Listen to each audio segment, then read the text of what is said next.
Thank you, team. Appreciate that. How deep is the Father's love? This week, we are getting ready for Celebration of Hope, and many of you may or may not know the history of that, but in 1978, almost 40 years plus ago, Billy Graham came to Singapore. And at that place, first of all, we're going to do this quick survey. How many of you were living in Singapore in 1978? Raise your hand. Raise it up high. Okay, how many of you went to the Billy Graham Crusade? Raise your hand. Wow, several of you. And there were quite a few in both of the other services as well. Several of the people, there was 335,000 people that went through the stadium over a 5-day period. And 20,000 of those, a little under 20,000, opened their heart up to Christ.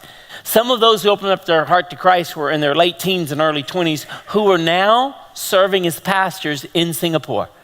And so they had a vision, they had a call to kind of commemorate that 40 years ago to call back a crusade here. And their statements and testimonies have been very profound for me to personally hear. And their assessment is this, that 20,000 who opened their heart to Christ actually laid the spiritual groundwork for the next generation of Singapore. That Singapore could have gone an entirely different direction without that spiritual foundation that God has done. And now we get a chance with an opportunity to project for the next generation. This is once in a generational happening event. And so as we get ready for this, I think sometimes we're reminded, because of the 40-year event, is that what is important to God may not always be important to us. And I'm going to challenge you today, as you see, the priority of sacred love is lost souls. This is a year of sacred love, and so we've come with a motto that many of you remember: love God and, let's say that together, love God, love others. And you can't just say, I love you, God, and not look around and love others, because that's the love of God. It's impossible to separate the two. And so we're going to get a chance to be that and do a part of that. But sometimes, again, we get distracted on the priority for God may not be our priority. There's a pastor by the name of Dave Roper, and he had made an appointment with 3 unbelievers at a prestigious university. They're going to meet in what was often called the quad area, or the central gathering place, and on the campus.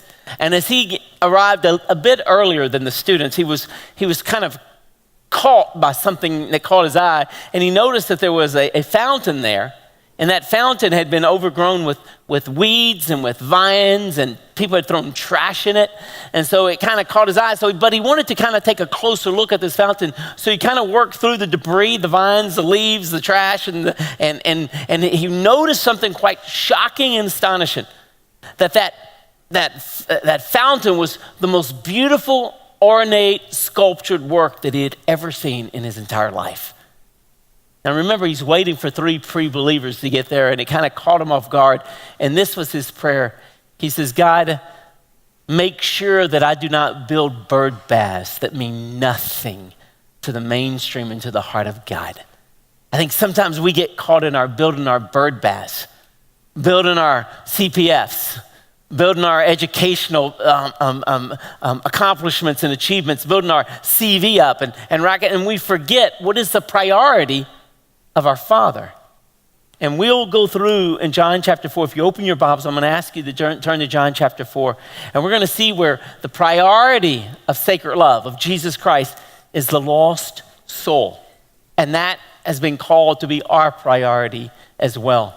Now, if you remember, as Jesus conversing with this Samaritan woman, we see a couple of dynamics. Over the last 2 weeks, many of you were here. If you've been to both the last 2 weeks, raise your hand, because there's about to be a quiz. All right, so the quiz is, Jesus makes 6 appeals, kind of an appeal to her heart, an appeal to work through all the barriers that she's putting up. So I'm going to give you the text, and I want you to give me the appeal. So the text is this. He comes up to the woman, the one who created heaven and earth and water, and he asks the lady, give me a drink. Now remember, he could have done a lot of different things. Could have condemned her, could have judged her, but he puts himself in a vulnerable position, and he says, give me a drink. So what is that an appeal to? Kindness. By the way, we had so many more that answer that correctly than in the other services. Thank you very, very much. So an appeal to kindness. then he makes an appeal. If you only knew about this gift. So it's an appeal. Ladies, you ought to remember this. An appeal to what? Curiosity. We have to know, right?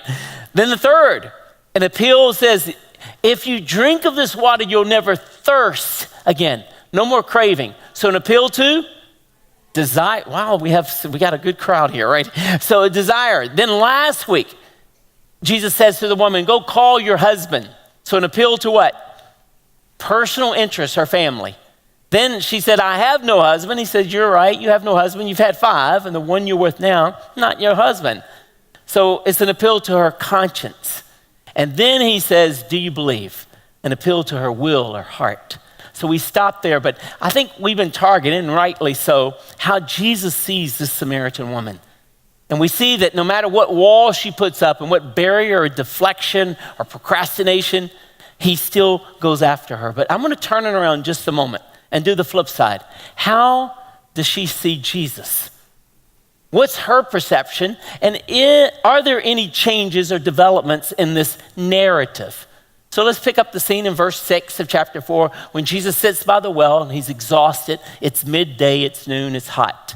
Verse 7, there's an interaction. So first appearance, it seems like the first impression is that is a man who is hot and thirsty. Okay, so he's sitting by the well, nothing to draw, so he looks exhausted. Second, in verse 8 and 9, we find out that she discovers he's not only a man that's thirsty, he's a Jewish man. And if you look at verse 9, he says, hey, you are Jew. In verse 8, you're a Jew and I'm a Samaritan. We do not have anything in common. So he went from a man that's thirsty to a Jewish man, trying almost out of disgust. Then we go to verse 11, verse 15, and verse 19.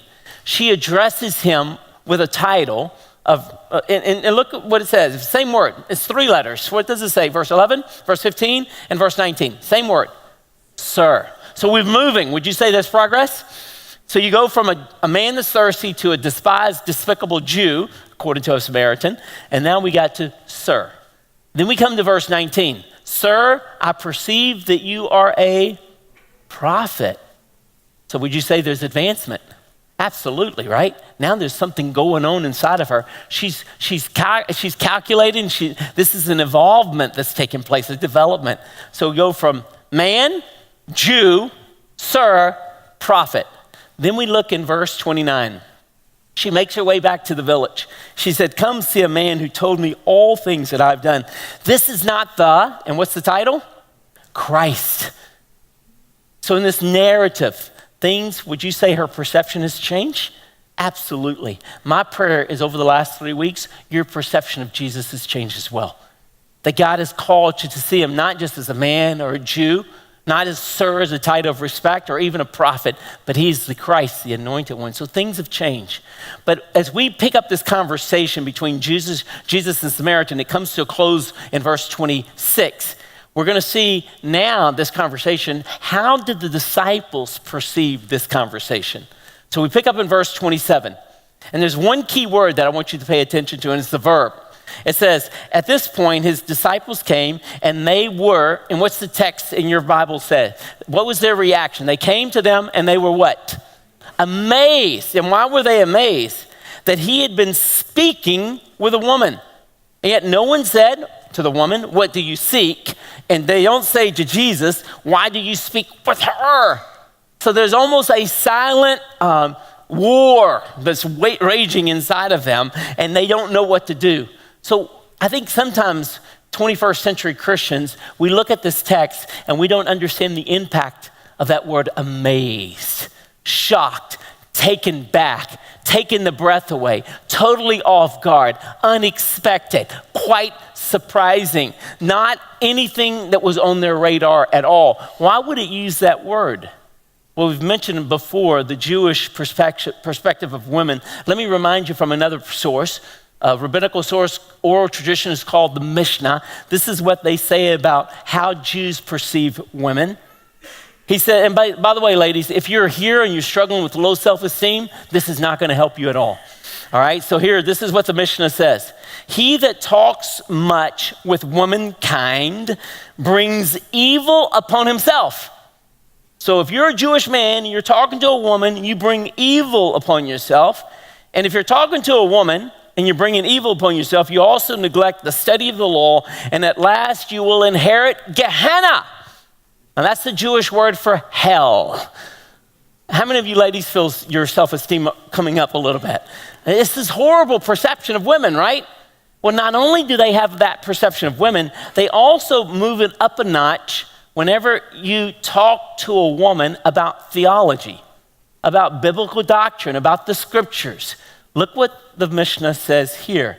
He says, for a rabbi to talk to his wife was at least, this is a bare minimum, at least a waste of time. It's going to get worse. Can you imagine it getting worse? So here you are, a rabbi. If you talk to your wife about biblical things, it's at least, bare minimum, a waste of time. Now on the other end, at worst, it is a diversion from the study of the law. Better that the words of the law be burned than to be delivered to a woman. How many of you are already spiraling into depression right now? This is not advantageous. But I want you to catch that word in verse 27 when it says the disciples came back and they saw Jesus talking to the woman and they were what? Amazed. Can you imagine now why? Because if you talked and you communicated to a woman, you couldn't talk to your wife on the street, your sister on the street, you couldn't talk to your mother on the street. Now it says if you talk to a woman, it's a distraction and you're headed to hell. And then it says, don't even waste your time. I mean, this is the Jewish perception. And so they come to find Jesus, not only talking to her, you can tell that Jesus has been engaged for a while. So now we're at loss of what to do. So that's their perception. And sometimes they're totally missed it, right? Here, Jesus is talking to a lost soul, which is his priority. But the disciples don't see that. There's a lady that made her way to the doctor's office. Her name was Tracy Tharp. And after a very simple procedure, they had her kind of waiting in the reception area, and they had a bandage on her arm. The bandage had worked itself loose, and blood was dripping on the floor. And so she went up to the receptionist, and she said, hey, my bandage is loose. I need help. That blood is dripping on the floor. And the receptionist looked over the desk, stood up, looked over the desk. She said, thank you, ma'am, so much for letting me know. I'll call maintenance to clean the floor immediately. How many of you think somebody missed something? How many times do we look at the mess on the floor and don't look at the mess in the heart? How many times we get distracted because it's wrecked our life or our schedule or things are out of whack, and yet the person is hurting and bleeding? The deadline's being missed. We have these things, our schedule, whatever it might be, and there are people all around us that are bleeding and that are hurting, and we're just worrying about our messed up floor, our messed up schedule. What is our priority? Well, Jesus' priority, you see the disciples' perception, right? Jesus' priority is very clear, the lost soul. No matter what it costs, no matter what it takes, his priority is to zero in. Let me give you an example. If you go into a hawker stall and you go into the best food area, it usually has the longest queue. Would you agree? And we know which one, like right across the Fair Market, I can tell you which chicken rice has the longest queue. All right, so it's there. But if you're standing in queue and you're at lunchtime and you only have 45 minutes for lunch and it's already a 30-minute queue, somebody steps and cuts the queue. What is your first thought when somebody cuts the queue in front of you? Do you just want to just bless them with the love of God? Does anything begin to stir up inside of you when somebody cuts the queue and from the taxi stand or whatever it might be, they cut the queue? And yet what I'm telling you, when somebody cuts the queue, let me tell you why they cut the queue just for you. That is God's personal delivery system that gives you somebody to share the gospel with. Isn't that a blessing? That they cut the queue and God strategically allowed them to interrupt your life in order for you to share the love of God with them. Now, would you look at all the cutting of the queue differently now, right? And what do we do when somebody speaks to us in a different accent? How many of you would say I have an accent? Go ahead, raise your hand. It's not going to hurt my feelings. Okay, how many of you say I have no accent at all? I have an accent, right? And where is it from? Texas. Somewhere in there, right? But sometimes when people talk, the very first thing we notice is their accent, right? Some of us from the US, obviously, we speak the lower form of English called the American English. But then there's the proper English, which is called British English, right? It's the Queen's language, right? But we all know in Singapore that British English, American English isn't anywhere close to being proper as Singlish, yeah, la. See, so we know, but that's the first thing we hear, is it? So we get distracted. And so we were analyzing their dialect, their tone, their accent, or we look at the color of their skin and we don't pay attention to who they are. We look at the level of their income. Where do they get their education? What job do they have? What car do they drive? What place do they live? And all of a sudden we begin to categorize and we miss the lost soul. So God is calling us to look at, all they saw was a woman, a Samaritan, one at noon. Obviously, her reputation was not that good. And that's all they were consumed with. And so God has called us to this priority. Then we come to the second movement in this scene. So we catch the disciples' perception and God's priority of lost souls. Now we're going to see that Jesus' food consists of doing the will of God, of reaching the lost. But before we get into that, I want you to see how the disciples perceived that priority. His priority is reaching the lost soul, doing the will of God. But look in verse 31 and we catch their priority. It says, meanwhile, the disciples were urging him, saying, Rabbi, and what does your text say? Rabbi? Doesn't it sound like one of our Asian moms here, right?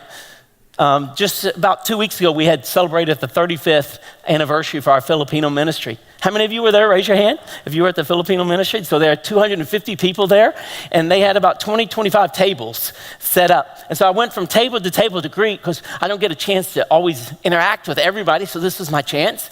But every table I went to, the same demand was directed at me. And it always came from the woman on the table. Pastor, you eat. And they were commanding me in the name of Jesus to eat. And so I felt like Jesus, Rabbi, eat, Rabbi, eat, Rabbi, eat. And so you get that sense. And I've learned in Singapore that if you clear your plate and you have an Asian mom anywhere around, what will happen to that empty plate? So I've learned I can gain 10 kgs, but I had to learn not to empty my plate because they will load it up. There's something about feeding somebody, right? And so here it's Rabbi, eat. And look what he says in verse 32. But he said to them, I have food to eat that you do not know about. But they, the disciples, were saying to one another, no one brought him anything to eat, did he? And so here, Jesus is talking to them in spiritual terms, and they don't even respond directly to him. They begin to converse among themselves about this, totally missing what Jesus Christ was saying. So consumed with the physical. And here we're in Singapore. Would you say this is the food capital of Southeast Asia? Do you know people, they travel to Singapore to do what? Eat. This is a stopping place for food. And I'm just curious, are you more consumed and more focused on food than you are the Word of God? How many of you are saying, Pastor, please, I'm praying God, let him preach a short sermon today. I'm so hungry. I can't stop thinking about food. That's all I can think about. I want to eat so much. And so you're all of a sudden you're distracted. And this is the same thing with the disciples. And Jesus' priority is something else. So let's see what Jesus does as they perceive this priority. Jesus will now have the priority of spiritual food. Look at verse 32. But he said to them, I have food to eat that you do not know about. Now they said, Rabbi, eat. But I think in English language or the translation, it comes across very clearly. I have food that you yourselves do not have. But if you go back to the original text, it actually paints a more vivid picture of a separation, a disparity between Jesus' heart and the disciples' heart. Let me give you this translation. It says, I myself have food that you yourselves do not have and don't know anything about. I myself think like this. You yourselves are thinking like this. And I'm wondering what a disparity we have between our priorities, food, versus Jesus' priority. Well, what does that priority look like? Look in verse 34. My food is to do the will of the one who sent me and to accomplish his work. That's his food. That's what nourishes him. That's what sustains him. That's what gives him strength. That's what gives him vitality. That's what gives him that livelihood. This is what gives him sustenance. This is what his basic need of survival. Maybe my question to you this morning is what are you feeding on? What are you nourishing your soul on? Later on in John chapter 5, Jesus says these words. He says in John chapter 5, verse 19, the Son can do nothing of himself unless it is something he sees the Father doing. And whatever the Father does, the Son will also do in like manner. So basically, Jesus is saying, I'm not moving until I see spiritually what the Father is doing.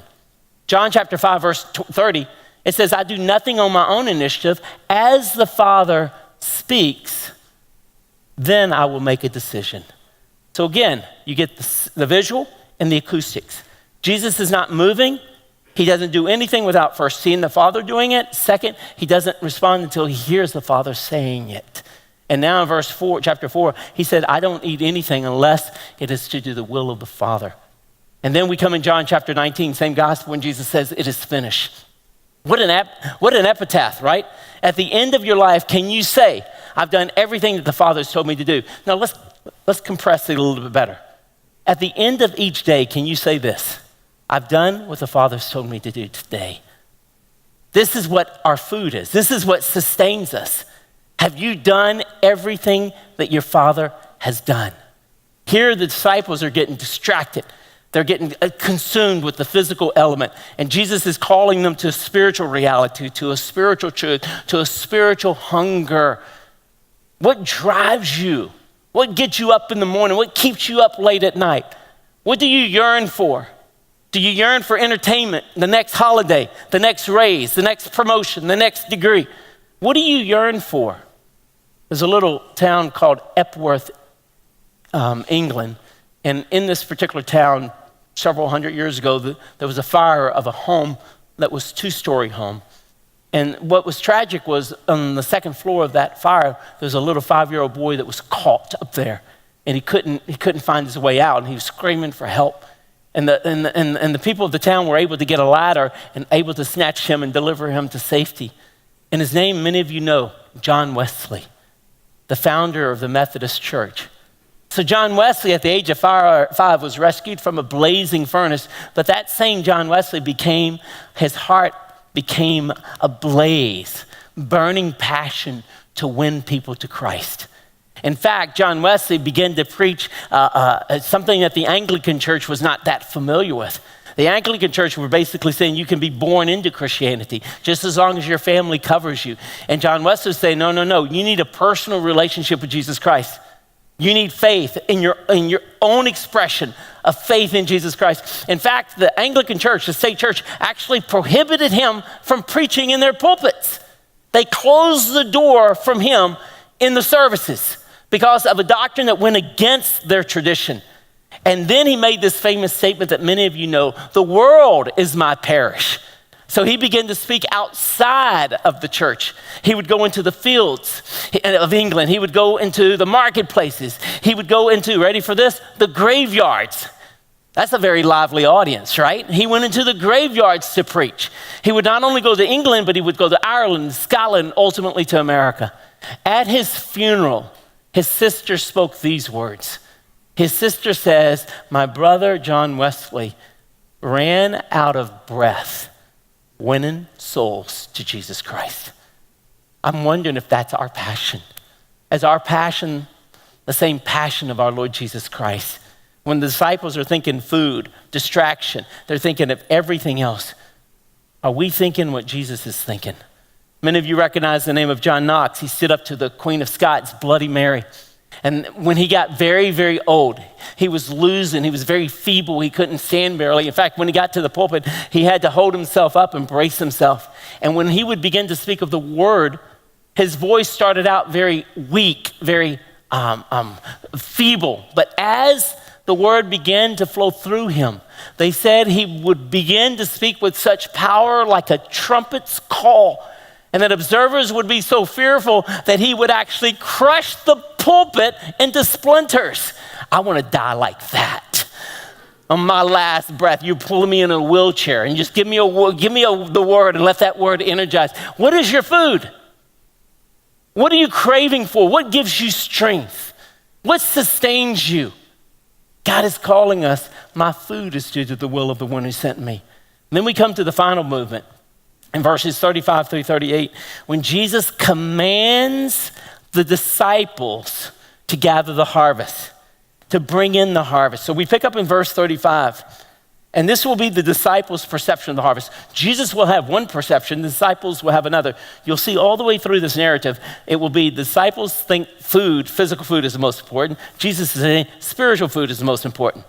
The disciples are thinking this Samaritan woman is a distraction and not a divine appointment. They're paying attention to the surface and ignoring the soul. So you'll see a contrast here. So the challenge is not only in the text, but in our hearts. Do our hearts match the heart of Jesus Christ? Is our passion identical and in line with his passion? So let's see what their perception of the harvest is. In verse 35, do not say that there are yet 4 months and then comes the harvest. So what does this mean? Their perception of the harvest is you put something in the ground and there's a period of waiting. So it's a period of just that incubation, that place where the crops begin to grow, and then 4 months later. So basically the perception is wait, be delayed, no hurry, no rush. And we know that in that particular area of Samaria, they would grow barley. And when the barley was planted and it would begin to grow, then it would fade from green to a light brown, and then harvest was ready. Now that was a proverb, it was a basic truth of agriculture, but Jesus is gonna make or he's saying, this is what you say, but we're telling you not to say it now. Now, how many of you are in sales? I think you will appreciate the next thing. How many of you are in sales? And nobody's in sales here. Okay, there's a lot of sales going on in Singapore. None of you are part of that. So if you're a part of sales, I think you would appreciate this. Salesman by the name of Martin. He's a serious salesman. Every person he came in contact with, he would perceive that person not as a possible client, but a probable client. And he would sell life insurance. So he would be on this. So one particular occasion, he came to a particular man who was very analytical, deliberate, slow, methodical processor of the information. And so he spent a lot of time talking to him, invested a lot of energy, and then he could not make a decision. Very indecisive. And so finally, Martin said, you know what? I'm gonna give you my 3 best options, and here they are. And then this is the advice, and if you're a salesman, I think you'll appreciate this. He said, take some time to think about it tonight, these 3 options for life insurance. And if, and only if, you wake up in the morning, call me. So what a sales pitch, right? So sometimes we think that there is a tomorrow, but there is a perception of the harvest that tells us this: I'll share my faith with my family member in Chinese New Year. I'll share that when we have a perfect time. Or with my coworker, if God can put me on the lift with that person at the same time and there's nobody else, then I'll be ready. I'll wait for that moment. I'll wait for that moment when they ask me about something. And you have all of these, what we would call delay tactics. And Jesus is saying that's an incorrect perception of the harvest. The harvest is now. And so he corrects that, and he calls believers, including us, to action. And over the next 3 verses, I want to encourage you to look at 3 spiritual truths that God will deposit to the Samaritan woman. The first one is at the end of verse 35. After he says, do not say yet there are 4 months to the harvest, then comes the harvest. Behold, I say to you, lift up your eyes and look on the fields. They are white unto harvest. So number 1 truth that he's not only conveying to his disciples, but to us, spiritual eyes see the harvest. If you're here today and you have spiritual eyes, look up. The harvest is right here. Pay attention. Look around. How many of you ever ride the MRT in the buses, or you can see it in the office buildings or on the break areas or in the market or in the malls? What are people glued to most of the time? Their phones. And people who are in need are walking all around you, and you're paying attention to that phone. You're at work and you're looking at that computer screen and you're locked in on that computer screen, and there are people all around you that are hurting, and we are locked in. Jesus is telling not only disciples but us, lift up your head, look. the harvest is white. Now, in that particular region of Samaria, they thought that Jesus would probably be speaking these words as the villagers are making their way up. Remember earlier, the woman had left to go get the villagers. And now there's a host returning. And some even estimate that they're wearing white robes. And so when Jesus says, look up, the harvest is white and it's ready, not only is it physically ready, but there's spiritual people that are coming and they're on their way. Now, I can talk to you about this all day, but let me just put it maybe in a different line of thought, maybe a different angle. In every 30 seconds, globally, 53 people die. Did you know that? Every 30 seconds, 53 people die. They estimate out of those 53 people, 36 of them are unbelievers and they're headed toward hell. So that means every second, more than one person die and go to hell. How many of you would at least say, lift up your eyes? Is your phone that important? Is your computer screen that consuming? Where's the priority and the passion of our hearts? Is it for the people that are around us, or is it to make sure that I get this done and this done and this done? Every 30 seconds, over one person die and head a direction that is not heaven. Maybe Spurgeon would prompt you with these words as he was cultivating that heart, that sacred love for those who are lost. He has a very interesting way of putting this, and maybe this will encourage as well as stir and provoke you. He says this about lost people. He says, if sinners be damned, at least let them leap to hell over our bodies.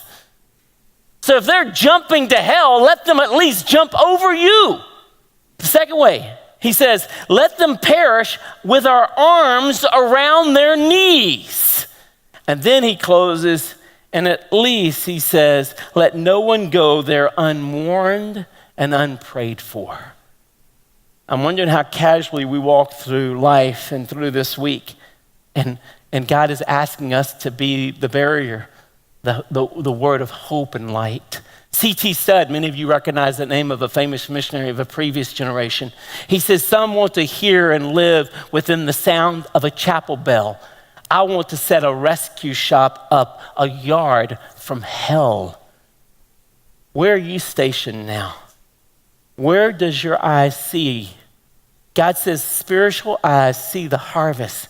Those people around you that may project one image, but your spiritual eyes are able to discern and determine that there is a need for Jesus Christ there.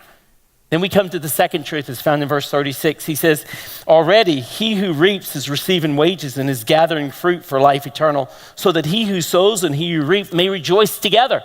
And so now he's going to combine these two, and he says, hey, the season is now, but this harvest is eternal. It begins now. The woman, Samaritan woman, just opened her heart up to Christ. The harvest is coming from the village. So when does the harvest begin? Now, but it lasts forever. It's life eternal. And now we can rejoice together. Whether you're a sower or a reaper, it doesn't matter. The harvest is now, and it is eternal. The third and the final truth is an application to the disciples. Look at verse 37. It says, for in this case, the saying is true. One sows, and then another one reaps. Now, before these two are separated as far as like functionality, the sower is the one that puts the seed in the ground, the one that plants, the one that introduces the gospel, one that shines light into the darkness. Many of you are first generation believers. What does that mean? It means you're the first believer in your family. So when you go to a family gathering, you're the only light in the spiritual realm of darkness. You're the only one that is going to speak the truth of Christ. When everyone else is speaking other voices and other traditions, you're the voice. In fact, we have a precious sister who's not in town right now. And she texted me this past week. She says, Pastor, I'm going to be speaking with my 88-year-old auntie. She's one of the only believers in her entire family. She says, and she's the seed planter. She's the sower. She says, and she just texted me, she said, I had the chance to share the love of Christ. The doctor's sharing with her as well. But these are sowers. These are people who put the seed in the ground. And by the way, there is no harvest if there's no seed. And some of you have been called to do that. The harvesters are the ones who come and they gather. They're the ones who bring. So when we come to COH this next week, When those people come down to the pitch and they line up and they've responded to the gospel, I promise you, when they stand before you as a counselor, you probably didn't do much to plant the seed. You are gathering the harvest where other people plant. Their friend brought them, their family member, their coworker. Someone's prayed over them. And now we get to harvest what other people have labored. And so he's calling us to understand the division of these forces, of what each one has been called to do. Then in verse 38, I sent you to reap for that which you have not labored. Others have labored, and you have entered into their labor.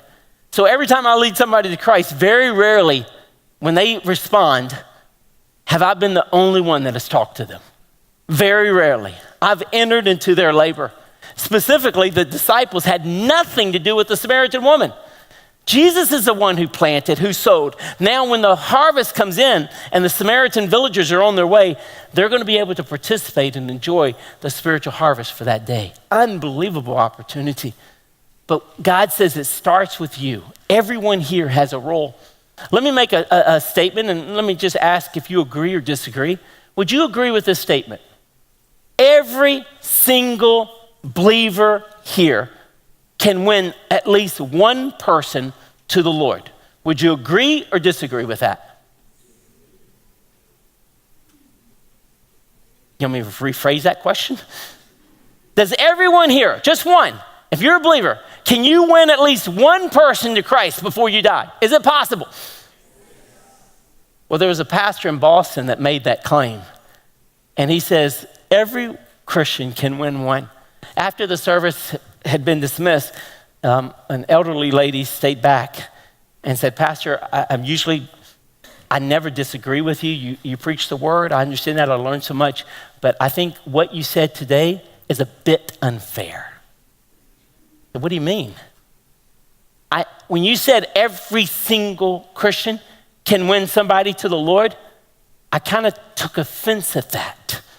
She says, I have no education. I have no opportunity. She says, I'm a seamstress. I work beginning early in the morning to late at night. I sew, and that's all I do. I think you're being unfair. I think you're being offensive. And so the pastor says, okay, who do you have anybody that you come in contact with? Anybody come to your home? I said, yes. And it was a different age period. He says, yes, a milkman comes and a postman comes. He says, okay. And this is the pastor. I'll pray for you. Don't you hate it when the pastor says that? You know, usually, let me tell you what happens when the pastor says that and he's not adding anything else. It means that the next 24 hours that you're going to have may not be so comfortable. As that lady went home, she could not sleep. She was torn in anguish over this call. And then she makes this statement, and I think maybe some of you may be able to identify with this. She says, here I claim Jesus Christ as my Lord, and I've never, not once, spoken on behalf of him to anyone else. I've never spoken on behalf of him, his name to anyone else, and I claim he is my Lord. God would not let her go. So before she got to sleep, she had to make a commitment. She says, okay, first opportunity that comes, I'm gonna share the gospel. I'm gonna share my faith. So she gets a little bit of sleep. Morning comes, there's a knock on the door, and it's the milkman. So the milkman is exchanging the bottles, and he's turned, he's walking away, and this is what she's trying to get enough courage. And he's already turned away and was walking away. And she went, well, wait a minute. Can I ask you something? Are you a Christian? Do you have Christ? And the guy turned around, he was provoked. He said, what made you ask that question? That's not a good response, right? She told him, she shared. And he says, you're not going to believe this. The last 2 days, that's all I've been thinking about. I need somebody to tell me how to become a Christian. Would you do that? So she shared Christ with him, and he accepts Christ. Over the next year, 7 people come to Christ because of her. So let me ask you a question. Again, can everyone here at least share the gospel with one person?